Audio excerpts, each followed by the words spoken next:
Antes de hablar sobre este tema, vamos a ver también contexto sobre la pandemia. COVID-19 sigue siendo noticia. Vamos a darle primero la bienvenida a nuestro invitado. Se trata del doctor Adrián Terán, coloproctólogo. Un gusto recibirlo. Bienvenido. Gracias, Daniela. Muchas gracias. Doctor, estábamos viendo y justamente me comentaba, comenzando nuestro espacio, que existen algunos estudios que se están realizando en China específicamente sobre hisopados, pero no en la parte nasonaringe, sino a través del ano para la detección del COVID-19. Sobre este estudio de la ciencia y este avance, ¿qué nos puede comentar? Sí, en efecto, en las últimas 2 semanas ha habido una noticia muy polémica, sobre todo en la región de China, donde actualmente muchos investigadores están intentando implementar como protocolo para poder egresar pacientes de las áreas de cuarentena la realización de un hisopado a nivel anorrectal para descartar la presencia del virus en el tracto gastrointestinal, ya que se ha demostrado que el coronavirus tiene un mayor tiempo de vida dentro del tracto gastrointestinal que en las vías respiratorias. Y de esta forma puede estar presente hasta 2 semanas después de que se negativiza la prueba nasofaríngea. Claro, y ahí vemos las bases también de algunos estudios que han dado a conocer que existen otro tipo de manifestaciones, no solamente la pérdida del gusto y el olfato, sino también manifestaciones gastrointestinales que se han dado a conocer por parte de algunos pacientes en el mundo. Pero ahora quiero aclarar una cosa con usted, doctor, porque cuando se hace este hisopado nasofaringe a través de la nariz, se habla de una de las puertas de entrada del virus, nariz, boca e incluso se habla de los ojos a través de las mucosas.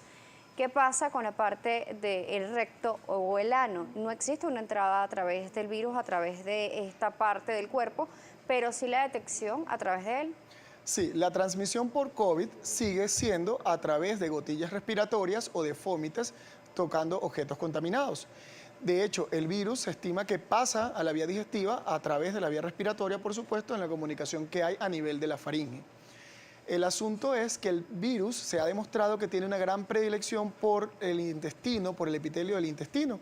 Esto no es una noticia nueva, de hecho desde el segundo trimestre del año pasado se comenzó a evaluar pacientes que presentaban sintomatología gastrointestinal que llegó a representar hasta el 70% de los pacientes. De hecho, se han reportado casos en la literatura donde hay pacientes que presentan alteraciones gastrointestinales como pérdida del apetito, diarrea, náuseas y vómitos, estos últimos más frecuentes en los niños, y nunca desarrollan ningún síntoma respiratorio. Vamos a ver, porque por ejemplo, post-COVID han dejado muchas secuelas, muchas enfermedades. En la parte gastrointestinal, ¿existen secuelas post-COVID? Hasta ahora no han demostrado que tengamos una alteración post-enfermedad en el tracto gastrointestinal. De hecho, al igual que en el tracto respiratorio, la enfermedad afecta al intestino de dos formas principales. Por acción directa del virus sobre los enterocitos del tracto gastrointestinal o por el proceso inflamatorio que produce la misma respuesta inmunológica al huésped.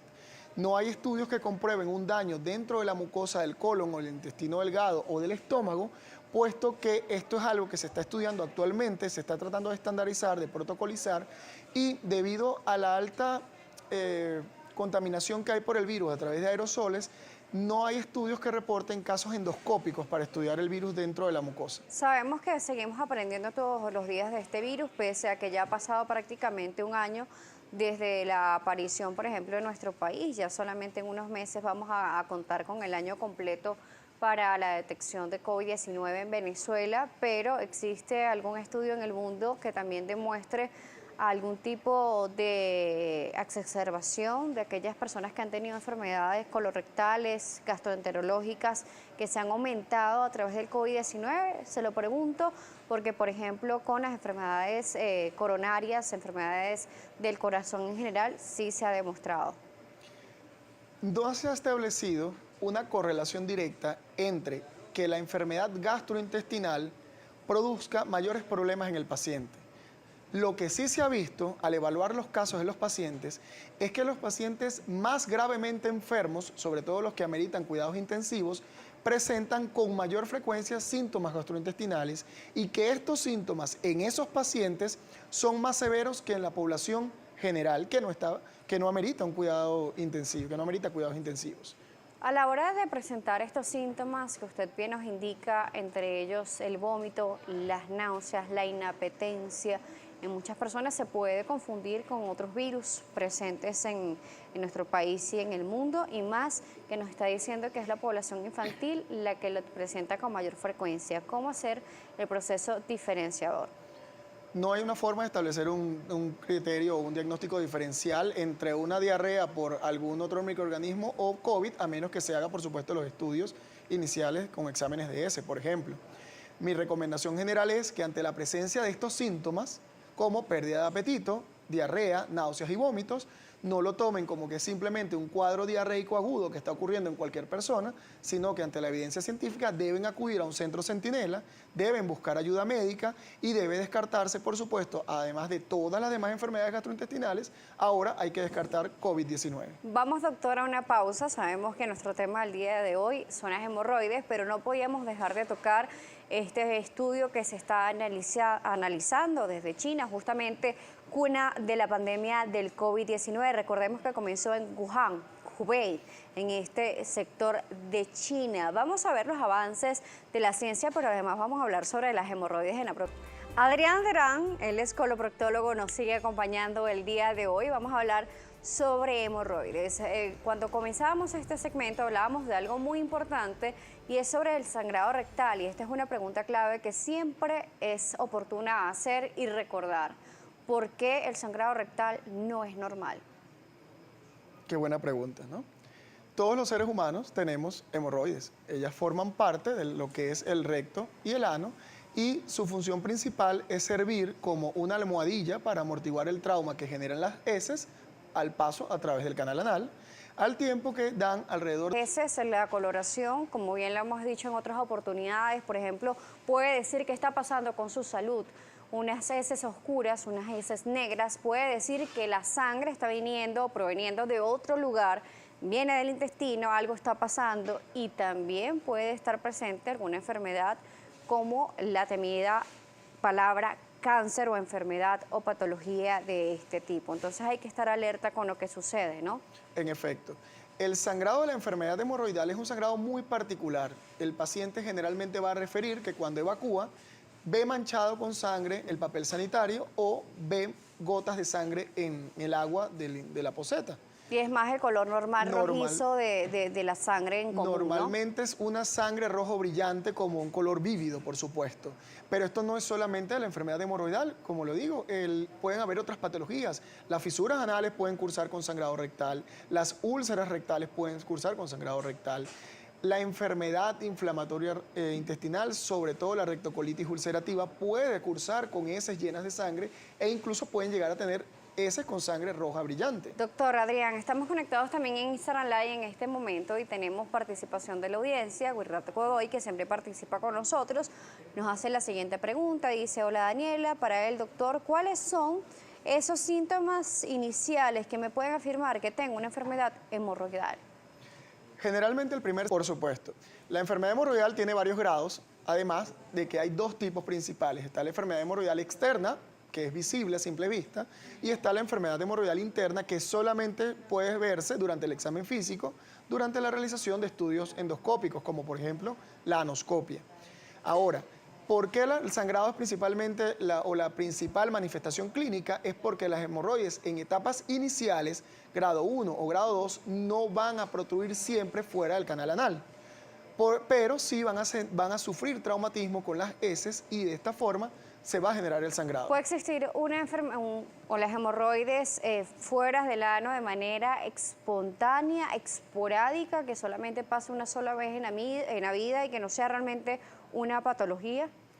Puede ocurrir que en la enfermedad hemorroidal grado 2, por ejemplo, donde hay una protrusión de los paquetes hemorroidales fuera del canal anal con una reducción espontánea de los mismos posterior al acto evacuatorio, puede ocurrir en una oportunidad, en 2 oportunidades, en 3 oportunidades, y luego el paciente quizás no llega a presentar el problema si sigue las recomendaciones generales, como por ejemplo mejorar la alimentación, mejorar el estilo de vida, evitando el sedentarismo y, por supuesto, haciendo más actividad física y comiendo fibra y tomando la cantidad de agua necesaria. Alimentación, sumamente importante. Nos siguen llegando preguntas a través de las redes sociales, por Instagram Live, a través de Daniela J. Salas.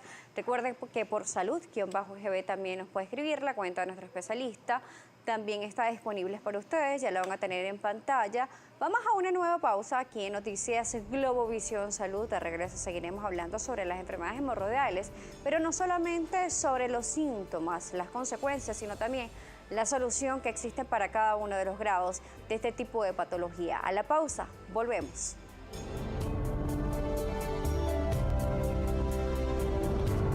Adrián Terán, coloproctólogo, sigue aquí en Noticias Globovisión Salud. Estamos hablando sobre enfermedad hemorroidal. ¿Qué pasa con las hemorroides? Todas las personas tenemos hemorroides, pero ¿cuándo se convierte en una patología? Y además, ¿cuáles son los grados que aparece? Yo le decía antes de irnos a la pausa, doctor, que ya sabemos parte de los síntomas, pero ¿cuáles son las soluciones que se dan? Por ejemplo, hay personas que utilizan cremas, hay personas que utilizan baños fríos. ¿Esto realmente funciona? ¿Es un paliativo? ¿Es una solución? ¿La enfermedad hemorroidal se cura? Sí se puede curar la enfermedad hemorroidal, por supuesto. Ojo, es importante tener en cuenta que a pesar de que la enfermedad hemorroidal tiene tratamientos que se pueden considerar definitivos, estos tratamientos no eliminan, por supuesto, todos los tejidos hemorroidales. Por tanto, un paciente que sea sometido, en este caso, a una resección quirúrgica por una enfermedad hemorroidal, puede llegar a presentar nuevamente una enfermedad, una complicación de esto, si no sigue las recomendaciones generales. Justamente Quirlay nos dice lo siguiente: si las hemorroides son curables, ¿en qué momento pueden volver a aparecer?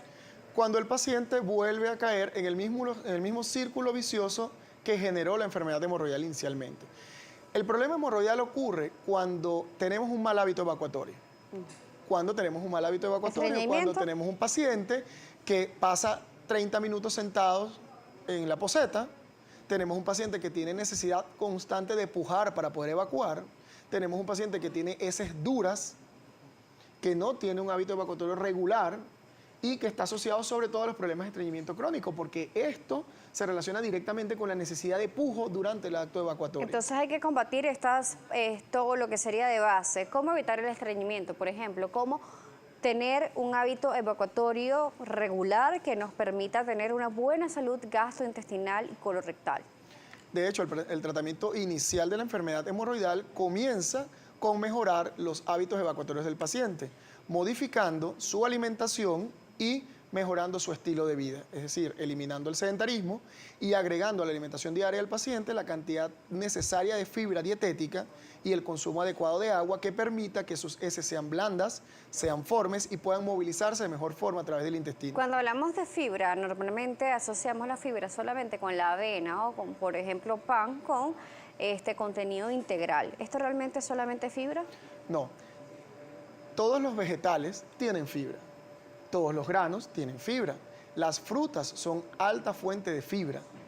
Lo que pasa es que muchas personas conocen nombres comerciales de la fibra, como el afrecho de trigo, como la avena, como la linaza, por ejemplo, y olvidan estos otros alimentos. Y no comen, por ejemplo, ensaladas verdes, no agregan granos a la dieta.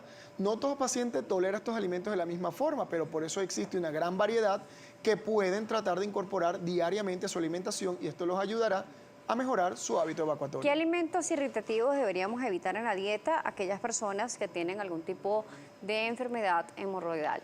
Generalmente estos alimentos se evitan o se eliminan de la dieta de estos pacientes porque generan más problemas abdominales como dolor, como distensión, que problemas hemorroidales. Existe un mito muy popular, muy común, que si comes picante te puede afectar las hemorroides. Esto no ha sido demostrado. De hecho, la evidencia apunta a que esto no afecta en nada los problemas hemorroidales, pero sí puedes tener irritación de la mucosa colónica con dolor, distensión y necesidad de pujo durante las evacuaciones. ¿Qué recomendaciones nos puede dar el día de hoy, doctor, para aquellas personas que sufren de hemorroide? Porque esto es un problema real. Además, quisiera saber si afecta con mayor frecuencia a hombres o a mujeres o es igual. Generalmente las mujeres se ven más afectadas por este problema y tiene que ver con sus hábitos evacuatorios. Para nadie es un secreto que muchas mujeres consideran que no evacuar diariamente o por lo menos no de manera interdiaria es una bendición, lo cual no es así.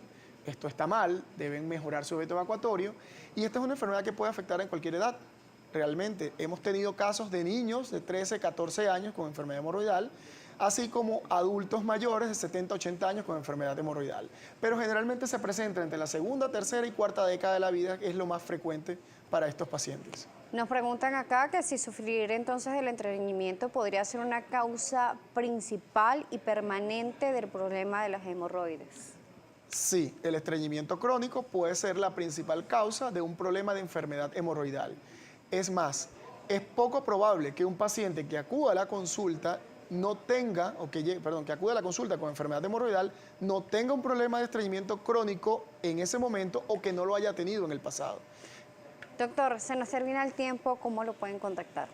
Nos pueden contactar a través de nuestras redes sociales, @colonrectollano en Instagram y a través de nuestros números telefónicos, el 0424-305-0121 y por WhatsApp a través del 0424-392-548. Vamos a repetir los números un poco más lento para que las personas que nos están viendo lo puedan escribir, por favor. Claro, 0424-305-0121 y 0424-392-548. Gracias por acompañarnos una vez más. Gracias a ti, Daniela. Estuvimos conversando con el doctor Adrián Terán, él es coloproctólogo. Estuvimos hablando sobre enfermedades hemorroidales, además de los avances de los estudios que se están haciendo en China sobre pruebas hisopadas en la parte del recto, del ano, para verificar la presencia del COVID-19. Seguimos aprendiendo todos los días sobre este virus y vaya que sí. De esta manera